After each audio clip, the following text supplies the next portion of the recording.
Italy শাখার নবগঠিত কমিটির পরিচিতি ও সংবর্ধনা সভা এবং জুলাই গণঅভ্যুত্থানে প্রবাসীদের ভূমিকা ও আগামীর বাংলাদেশ বিনির্মাণে প্রত্যাশা শীর্ষক আলোচনা সভা অনুষ্ঠিত হয়েছে। জেনেভা সিটির গ্র্যান্ড হোটেল সাভওয়ার কনভেনশন হলে বাংলাদেশি প্রবাসী অধিকার পরিষদ ইতালির উদ্যোগে আলোচনা সভা অনুষ্ঠিত হয়। অনুষ্ঠানে প্রধান অতিথি হিসেবে বক্তব্য রাখেন বাংলাদেশ প্রবাসী অধিকার পরিষদের প্রধান উপদেষ্টা ও গণ অধিকার পরিষদের সভাপতি এবং সাবেক ডাকসুর ভিপি নুরুল হক নূর।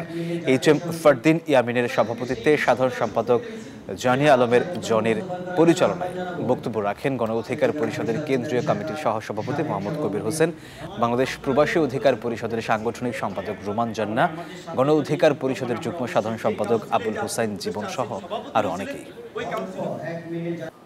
আমরা কাজ করেছি একটা পরিবর্তনের আকাঙ্ক্ষার জায়গা থেকে এবং সেই পরিবর্তন করে আমরা বাংলাদেশকে নতুন জায়গায় নিয়ে যাব ইনশাআল্লাহ। আপনাদের সমর্থন চাই। আপনারা এক ভাই যেটা বলছে যে 20,000 প্রবাসীর যে রাজনৈতিক আপনার আইডেন্টিটির কারণে যে বৈধতা নিয়ে একটা ক্রাইসিস তৈরি হয়েছে, ইটালি অ্যাম্বাসেডর বাংলাদেশের এখানকার মানে আমাদের বাংলাদেশি না, ইটালি ঢাকার অ্যাম্বাসেডর ইয়ং লিডারশিপ আমাদেরকে পছন্দ করে আসার সময় কসোভোর স্বাধীনতা দিবসের প্রোগ্রাম হয়েছে। সে খুব উচ্ছ্বসিত যে okay you are going to visit first time Italy.